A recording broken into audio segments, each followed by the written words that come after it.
am driving a 2018 Land Rover Range Rover Evoque convertible.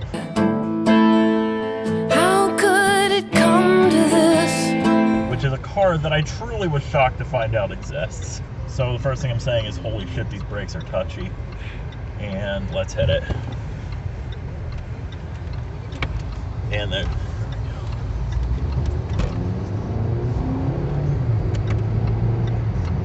Okay. At least it sounds like it has a little bit of power. Yeah. We've got a Turbo 4. I believe it's either a 2.0 or a 2.4 liter. It'll be on screen now. It's honestly a pretty smooth ride.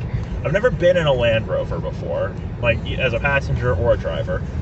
And I will say the first thing that jumps out at me is it is smaller than I expected. Now, obviously part of that is because convertible, but like we're talking small footwell, which doesn't seem like it should be a problem considering sedans have been pulling it off.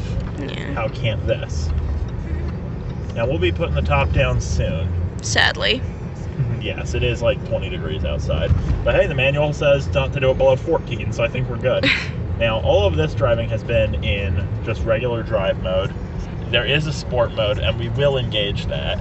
But I want to get to A, an area where it's above 35 miles an hour, and B, an area where there's a little room to wiggle. Because right now, I'm just very aware of my size. These brakes are extremely touchy. The most gentle press of the brakes is throwing you forward. But you know what? While that would obviously take some adaptation, I would say safety-wise, it's a good thing. Like, here's how the back seats look. Yeah, those are actual, like, a bit of space. Yeah, those are valid back seats. You could throw some people back there, they'd be fine.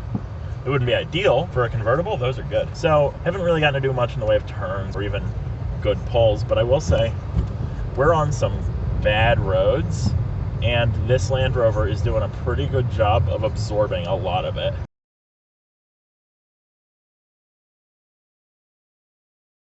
This A&W roofing place is really getting some advertising out of this. To all 20 people who watch this. Also the bakery, which sounds very good. The what? There's a European bakery. We just passed. I thought you said the Big Gooey. No. Which sounds like a place that would have very strange donuts. No, we wouldn't be allowed to show that on YouTube. Okay, so one thing I'm noticing is I'm hitting my heel along the little bar at the bottom of this that says Evoque on it. So that little bit of branding is actually tripping me up when I'm trying to just drive safely. Okay. You're putting the top down? Yeah, I think we got that. Let's do it. Also, it has one of these. Yeah, it's got a dial shift. Oh yeah, here we go.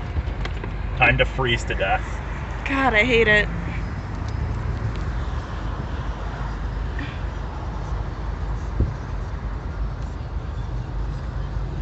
Oh, it's cold out. Yeah. Roof not latched. Are we good now? Roof not latched. Max speed 30 miles an hour. Hi, why is it not latching? Roof latched. Okay. There we go. It dims out, just takes a minute.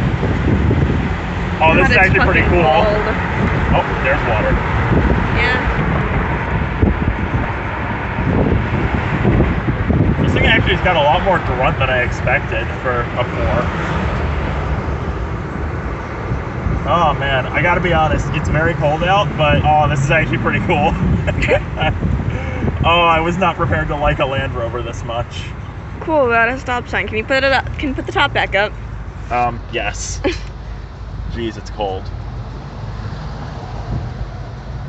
Oh I'm gonna make a right here so that we have time. I mean, it does move fast, which is nice. Yeah, it is a pretty quick system. Roof latched. Windows up. Alright. And Seagull almost trying to kill itself. Yeah, we almost had a bird strike. That would sure be something I have to explain to the dealer. Yeah, we pancaked a Seagull. How's turning? Okay, so turning in it is... It's a large car. It's an SUV, despite its convertibleness. And so it turns heavy. Also, should shout out our dealership.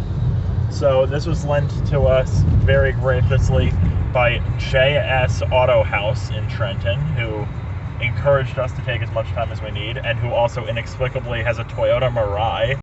So, real quick, I'd like to explain why it's crazy that they have a Toyota Mirai. The Mirai is a hydrogen car, which means it's damn near impossible to refuel in this part of the country. Really, the only relevant hydrogen fuel cell infrastructure is in Southern California. Also, the Mirai is based on the same platform as the Lexus LS, so that's neat. I'm going to put it in sport.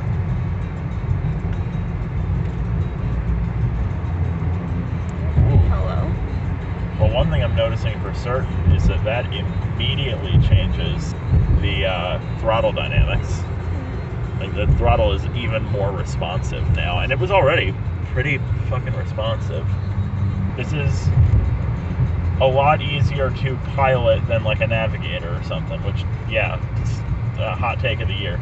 Also, very interesting, let's call it, infotainment, of course. This is, in fact, that says web browser, doesn't it? Why? Probably not allowed to use it while the car's not in park. This looks like an awful aspect ratio for browsing the web, too. God, can you imagine pulling up some YouTube and watching it in your Range Rover? At least the Tesla has a large screen, so you can do whatever. Yeah. Like post on Facebook or like do some like. Yeah, all the things you shouldn't do while driving. Yeah. Yeah. But yeah, at low speeds, I'm impressed. I think we're gonna pause the recording until we can get to somewhere where I can really let her rip, though. Okay, so unfortunately, I wasn't able to do a pull on camera, but having done it, big thing that stood out to me: there is considerable turbo lag here. Not as bad as the Volvo that I drove. This is a lot more reasonable in turbo department than that. But once it picks up, it's actually pretty nice. It's just that time where you put the hammer down and you're only getting the same acceleration as at quarter throttle. Also, at light throttle, there's no lag, and so putting around town is fine. Now, one thing that I discovered after being on a lot more Even less worse ideal roads. Yeah. was that this is very stiff suspension, which is really not what I'd enjoy. However, if you want something a bit sporty, well, this isn't it either. So ultimately, it leads me to say, I don't really know who this is for. Okay, there's one thing that comes to mind. Driving on the beach in this is probably incredible. But around town, the suspension is doing nothing for you. And you have a lot less handling than you would in anything else. And at speed, you have a lot less handling than you would in anything else, and less power. So overall, it's cool, but I don't know who it's for. Thanks for watching.